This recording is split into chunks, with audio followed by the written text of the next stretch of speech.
everybody, and welcome to yet another fun episode of Uncondition Yourself, our series on women's health. Today we're going to be talking about diet. We have Shonali and we have Dr. Nozer yet again on Uncondition Yourself. So thank you for joining us. Thanks, Namita. And Shonali, let's start with you. Now, diet, it's a 4-letter word, right? Yeah. But it just means so many things. Yeah. So why don't you tell us about your journey with discovering what is a good diet, right? And what are some of the things we should keep in mind? Because we discussed before the show, your and my mantra, food is medicine. Should be our medicine. Absolutely. It's as simple as that, right? Yeah. You won't need pharma companies if you really take care of what goes within you, and you are what you eat. Yep. So why don't you tell us about your journey? So actually I came to this philosophy that I follow, macrobiotics. Macro means large and bios means life.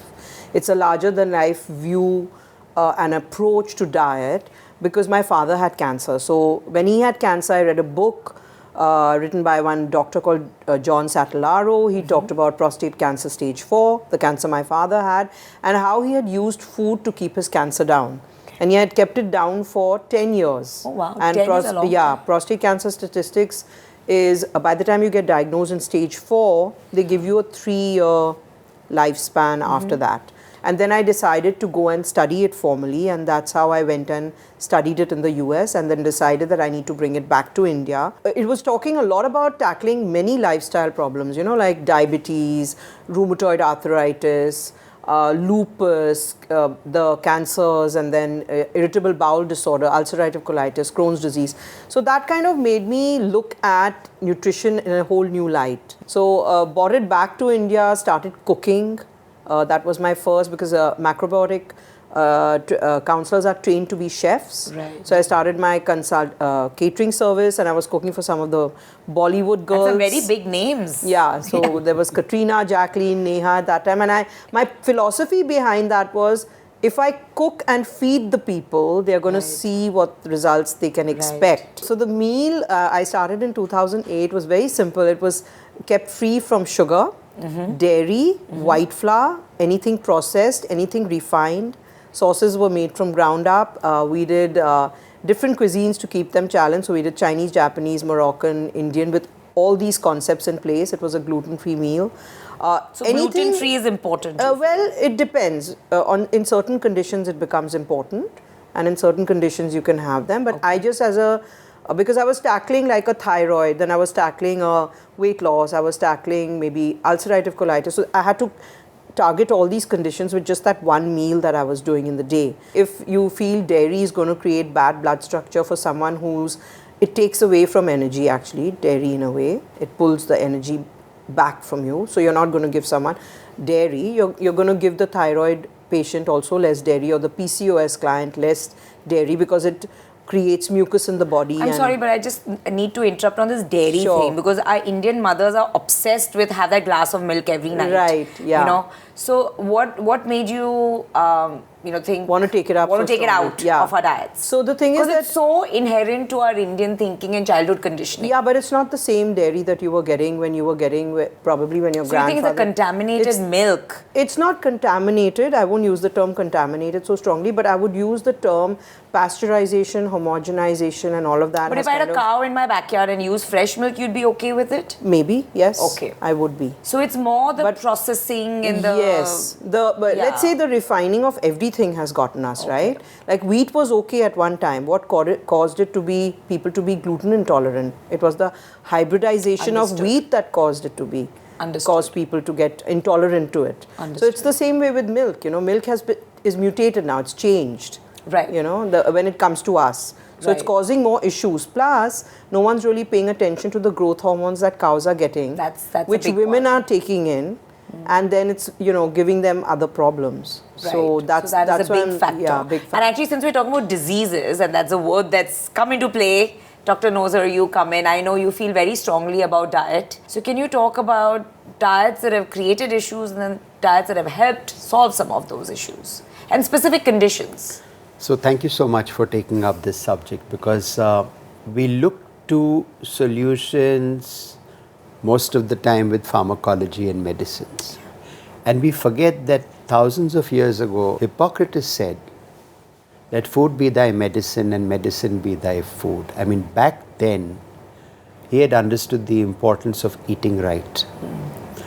So I was looking at some statistics since we were going to have this program, and non-communicable diseases, NCDs, are today the buzzword. It's the next thing. We've overcome so much of the communicable. Of course, pandemics remind us otherwise. But NCDs, primarily cardiovascular, heart conditions, hypertension, diabetes, you mentioned asthma to an extent, many cancers. 50% of NCDs would not happen or be better if the diet was healthy. That's a big number. Just imagine. Yeah. It's a 50%. number. India is the diabetes capital of the world, and it's only growing, and 50% of those people could be better off with the right diet. I was also surprised to find that interestingly, a bad diet does more harm than heavy smoking. And I can tell you, if we talk about life cycle, let's take adolescents, young girls. We know today everyone is talking PCOS. Yes. Very And, rampant. Rampant. Okay. Firstly, it's also to do with lifestyle, eating, obesity. We live in a world of plenty. If there was one way of explaining PCOS, people carried the thrifty gene in times of scarcity, which happened through most of human history. It was a beneficial gene. And suddenly you come into the modern world, physical activity is less, food is more, and everything gets messed up. And too many choices. Now, I'm not just talking about diet to restrict weight. I'm talking about diet to actually help. When you use diet, for example, today the new treatment for PCOS is inositol, where we're giving medications and tablets. And there's so much food that is so rich in inositol. So actually in that case, I'm not just talking about asking her not to gain weight. We can actually look at diets with the help of an expert, which gives more inositol. Moving ahead, infertility and fertility, a woman goes into her treatment with so much negative if she hasn't gotten her diet and medical condition right. And I have women who come to me with stories of putting on 25 and 30 kilos in pregnancy. Right. Now I tell them, you need to put on weight for one purpose, where you need to create a store, not for your pregnancy, but lactation. Right. Now, why would you want to create a store if you're already 80 kilos? Why would you need 14 more? I say, then it won't be a store, it'll be a department store. So in our practice, we actually practice something called restricted weight gain.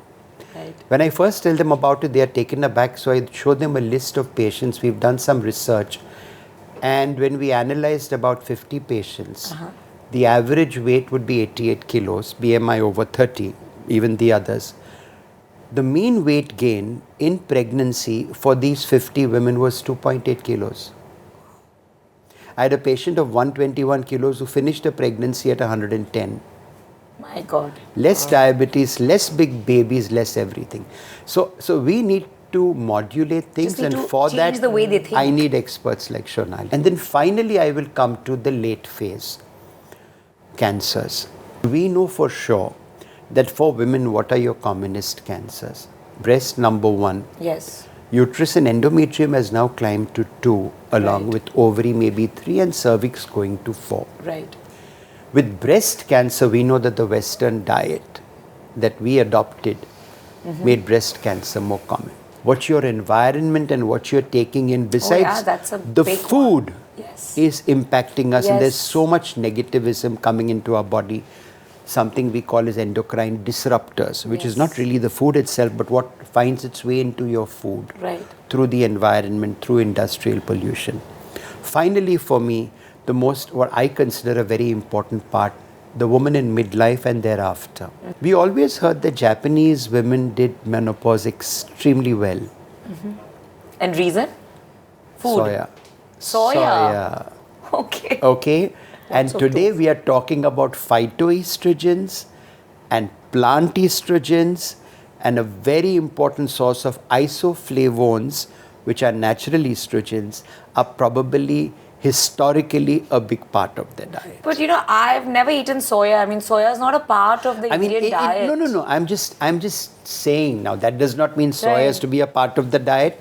We need people like Shonali to Indianize it for us. You can have soya-based isoflavones given to you as a nutraceutical because you don't have a Japanese diet, but you can supplement your diet with what benefits soya probably gave those women. Got it. So there's always a few supplements We have that to. Let's face it. You can ask women to do it right.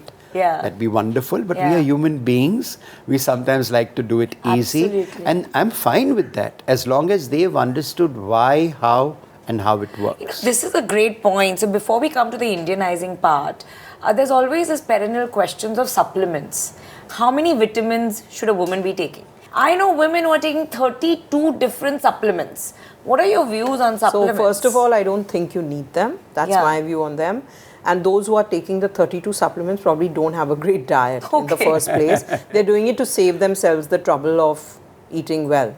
If you eat right, you really don't need them, and you need a good multivitamin in place because your liver is going to take the load of everything you eat. If you're eating right, do you even need that one multivitamin? Depends on the stage you are in your life, Depends on the kind of activity you put out. Depends on what you're missing out. Let's say you're missing out on your greens. A lot of us Indians neglect their greens. We do greens thrice a week, but if you do it every day and you're not the kind of person who's getting it in every day, then how about putting in a greens complex? Right. So it's as simple as that. You got to look at your diet, you got to look at where, but it doesn't mean that you got to pop in turmeric because the world is saying it's great. It's already there in the Indian masala dabba. Correct. Right? We just need to know how to. Similarly, your tofu, for example, you don't need to pop in a pill for it. If you want to, you can, but you can make tofu instead. You can use it instead of paneer. Right. So my point is today, I do use supplements, but in my practice, I will always try and do it scientifically. If it's needed. So I want to know whether she's low in vitamin B12. Vegetarians very often are, but that can be taken care of. If there is a vitamin D deficiency, and the solution is not just blindly taking a supplement or taking an injection, which actually I also see some crazy levels of vitamins now. I see from what Shonali just told us, B12 1,000 plus, ridiculous. In fact, Namita, I'll have you know, and I'd like to say this here, there is a lot of misinformation on health in the nutrition space as well. There are actually nutritionists who only treat with supplements. There's no diet. They're giving you 50 supplements. I've had someone come and told me I got 50 supplements for 4 months to treat rheumatoid arthritis. I mean, how do you do that? You can't be living your life on supplements. I mean, look at where you come from. If you look at your ancestors and you look at how they ate and you look at the longevity that they had, you'd understand a lot about your own history. And then all they did was eat good food. Absolutely. They were not exposed to so much as you and me are exposed to today. Absolutely. And that's half the problem there. So I'll tell you about pregnant women. Okay. I mean, protein supplements have somewhere become A rage. routine, which is ridiculous because not a single one of the pregnant women I look after gets a protein supplement, whether she is vegetarian or non-vegetarian, because they are working with a dietitian. Right. So you're saying that they don't need one. So most exactly If what they have a good Shonali diet. said. Generally they don't, but then on a case-by-case basis, if I have a pregnancy which is growth restricted, if I have a pregnancy where I found low levels of protein, then I will try and advise a high protein diet. But in that situation, I mean, we're calling it a supplement, right? Right. A supplement is supposed to supplement what is primary. It's not supposed to replace what is primary. But let's address the elephant in the room. A trained doctor. What are your views on alternate therapy? So when we're talking as two passionate women about Ayurveda and homeopathy, I know there's not much scientific, clinical trial base that trained allopaths are used to. That's right. So honest views, and you can disagree and dissent. I, of course, but for me, it's my patient, the woman in the center of the equation. Yeah. And I'm not supposed to have an ego, a scientific, allopathic ego when it comes to something helping her. A lot of it, as you said, doesn't seem to make scientific sense. I mean, homeopathy works on massive dilutions, and it doesn't work for me as to how those dilutions make sense. But I see results. I see results which are sometimes so difficult for me to believe that I will tell patients of mine, God bless you, but make sure you find someone who's a very capable, Trained. experienced, trained, and trustworthy practitioner.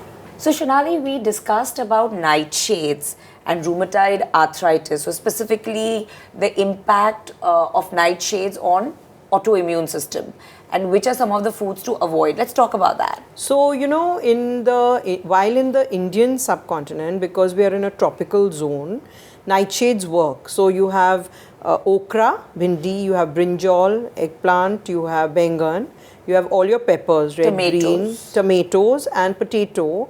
Potato is the only one that doesn't have the small seeds, because nightshades are typically characterized by the chota bean. Not really, no. They don't, it's not necessary they have those seeds. Okay. But basically, these are vegetables that grow faster at night. Right. You know, that's why they're called nightshades. And also, they are not typically characterized by the seeds or anything like that.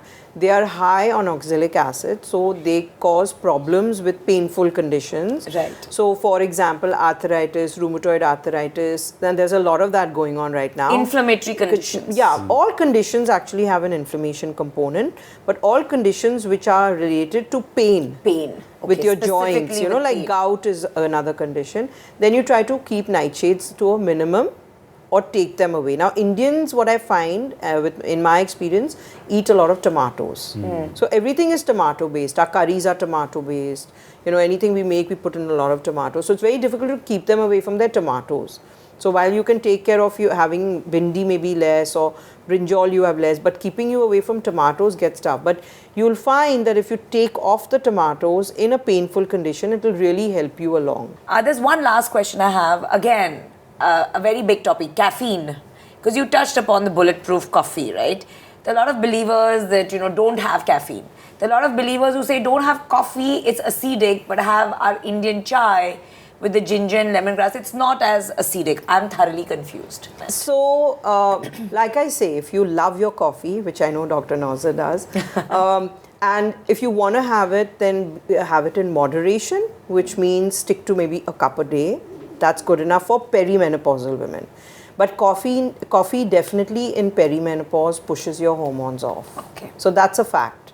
So if you're perimenopausal and you're leading a stressful life, coffee isn't helping you.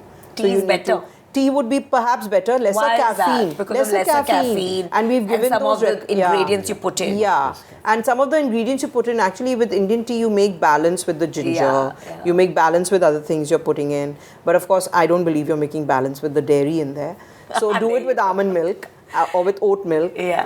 But what about this ghee or oil that you add into your fat, coffee? Right? People are adding it because if you What is add the logic? the theory is again weight loss, because the moment you put in a fat, the weight loss, your whole metabolism starts functioning better with the fat, and especially if you put coconut oil, it hits the liver faster, and then you're burning energy. So that's why they're adding coconut oil to coffee. Yeah. Just remember, it tastes terrible. Everything becomes a trend because of weight loss. Yeah. That's the biggest thing, you know. So do you advocate the coconut I don't, oil because to I'll coffee? tell you a personal experience. I tastes started like doing crap. coffee with MCT. What is MCT? MCT oil is kind of taken from coconut oil. It's a different kind of fat, and you add it to coffee. And I did it, and in our tropical climate, it's not advisable, and it is going to hurt your liver somewhere. Right. Now this is what, now there'll be a lot of people here who do their Are you believing that acidic versus alkaline Yes, so food? coffee does add to the acidic load of the body, definitely. And you want to keep your body alkaline. As right? alkaline as possible. There was some water bottle that people were carrying around, my friends, saying the water is now suddenly more alkaline. They do, alkaline water. And everybody was drinking that water. No. I don't know. I mean, I'm not able to keep up with these trends these days. There's nothing like eating well and eating right and eating on time. Yeah. Like traditionally we did, and keeping your pH balance well if you're going to stay away from the foods that are going to cause acidic blood condition to get worse. So And again, those are the same five or six things. Same five or six about. things, and obviously meat, overeating meat is an acidic load. Yeah. So you don't push that too much out of whack, and you're trying to eat moderately and good quality foods all the time to make good blood condition. That's important. pH is acidic, good blood condition at the end of the day. Absolutely. And she spoke about hormones. That's the best segue into this wonderful book that I wanted to talk about. So menopause is a condition that most women are clueless about, including me. And here's a book that's coming out on October 30th. And Shonali and Nozer have done a fabulous job of explaining menopause in very layman terms. Why don't we start with you, Doc? Why did you feel the need to write this book? Menopause is an event in women's lives. Right. You know when it happened, when you have your last menstrual cycle. The climacteric is the process, and that's why this book is about the perimenopause. It's the run up to menopause, 5, 6, 7 years, and the time after menopause. And then we also said beyond, because today women are spending a big part of their lives, maybe 40% in the beyond, the time after menopause. So 5 years ago, Shonali approached me about doing this book together. She's written many books. We had to literally come up with a new way of doing a book. When you look at the books that are there, they're always written from one standpoint. It's either very medical or it's very non-medical. Yes. Where the doctors will have issue with all the non-medical stuff that's written, and the people who believe in the non-medical and lifestyle will have a lot of issues with what doctors The medical, practice. highly medical inclined. So to find this balance, two voices, where the book is a lot of Shonali's personal experiences, that's her style. A lot of stories from my patients, actual stories, obviously anonymized. Then give medical facts, because it had to be completely evidence-based. And I can tell you that we have stuck to the most recent evidence in the medical part. Women may not want to read a book cover to cover. Not everyone is like you.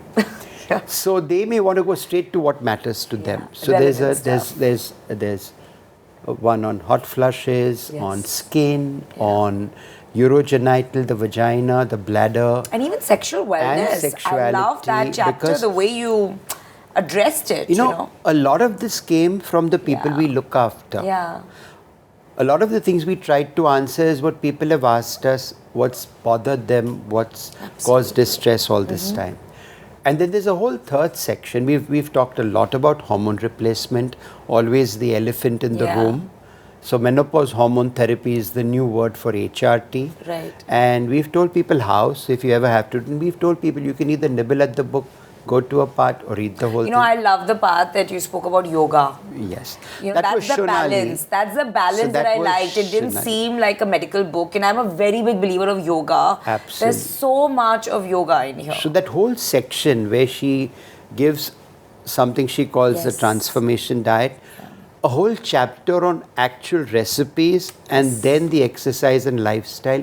The recipes were amazing. And a lot of people give gyan, avoid this, do this, but the recipes is what makes it very specific and easy to execute. There's that balance between the medicine and the yoga and the diet, and you're a big believer in meditation. Yes. There's that holistic living. Yes. And the medical aspects beautifully married. And Shonali, I'd love for you to talk about the pelvic exercises and all that we women know but never do. What is a wrong and right way? So the right way to do it is when you breathe in, you blow your belly out. When we take a breath, you actually you blow your belly in, right? You blow your belly out. Right. When you breathe out, you pull your belly towards the navel to the spine, and then pull the muscles that stop you from urinating. Right. You don't pull up the anus sphincter. Right. Women make that mistake. Okay. So that is a big mistake during Kegels. During Kegels, right? So Kegels are important. We neglect them. We start doing them when we are suffering with a prolapse uterus. We start doing them when we have urine leaking, which we've talked about in the book.